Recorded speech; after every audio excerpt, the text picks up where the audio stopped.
wait for everyone.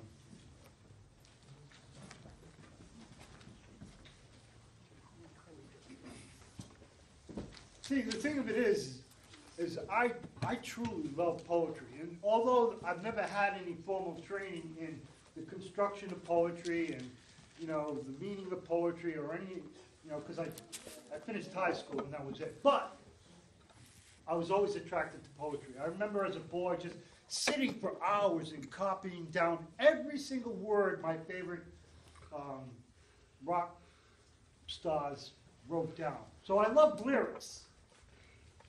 So, of course, when I became a Christian, and this didn't happen right away, I became attracted to Psalms because it's God's poetry. And the thing that's interesting about Psalms is it doesn't follow the typical poetry that I was familiar with. All the lyrics that I'd ever copied or recited in my life all had rhyme to it. So you had words that rhymed.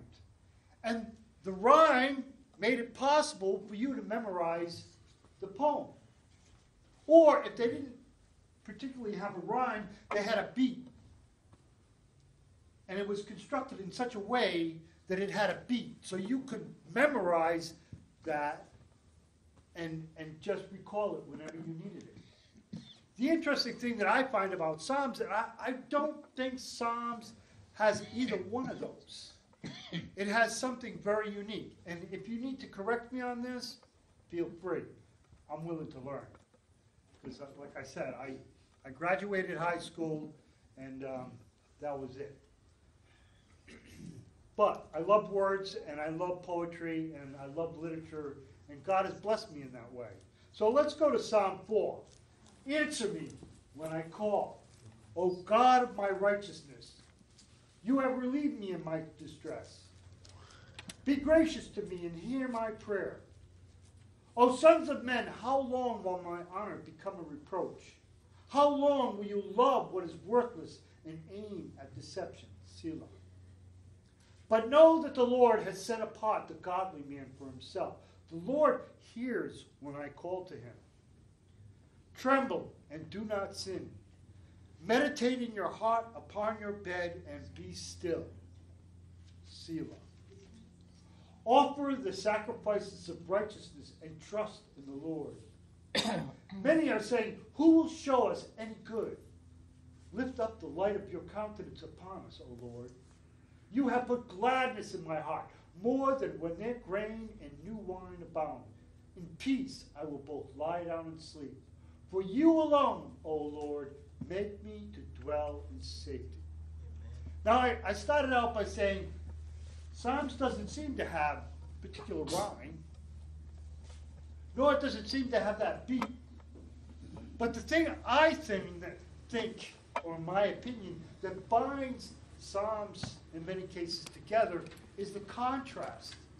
For example, he starts off with, answer me. Answer me. I'm sorry, I lost my place. Answer me when I call. Answer me when I call. And so I used to say to my kids, answer me and tell me the truth. I was demanding something from my child. And here it seems like the writer is demanding God to answer him.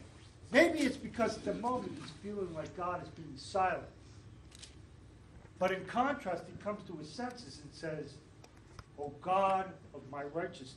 Did I get that right? O God of my righteousness. So while he's calling on God to answer him, he's also remembering, O God of my righteousness. He doesn't have a righteousness of his own.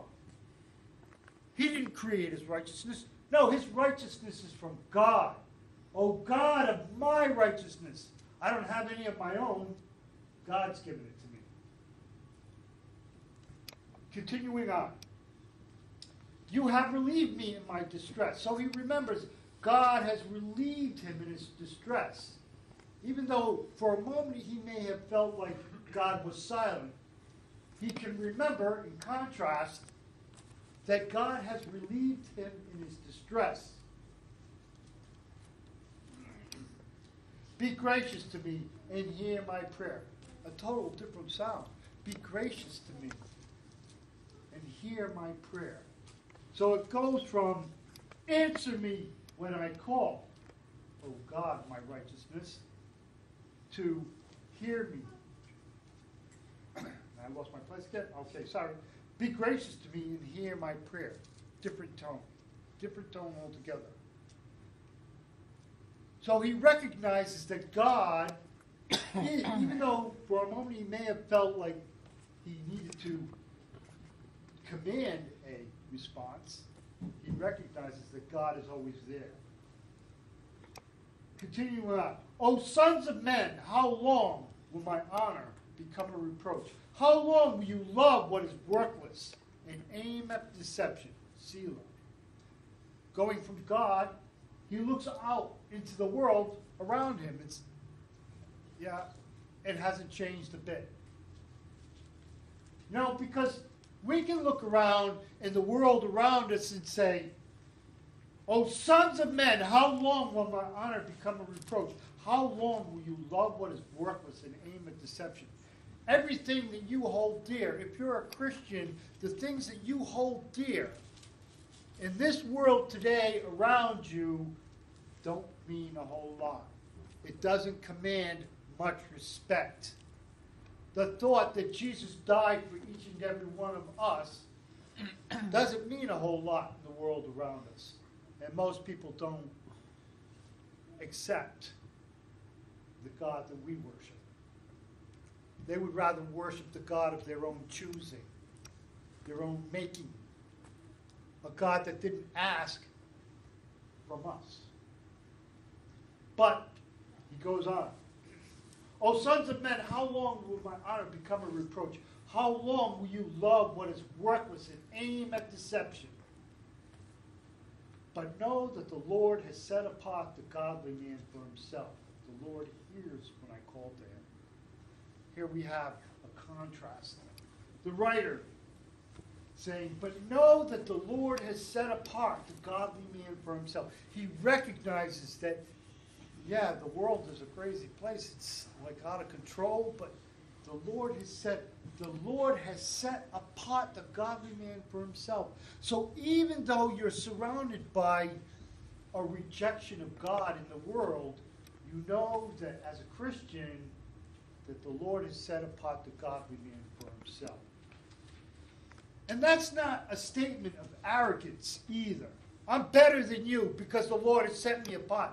No, it should be one of humility, knowing that you're not worthy of the love and affection of the Lord in heaven, but because he loves us, he has set apart the godly man for himself.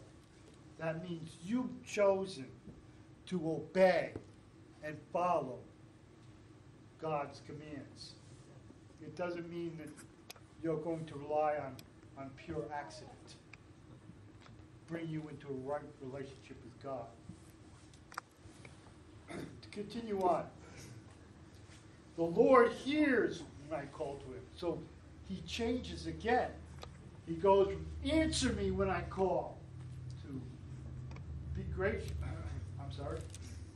Be gracious to me and hear my prayer to the Lord hears when I call.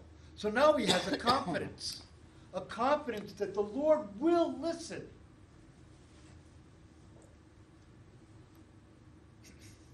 Tremble and do not sin.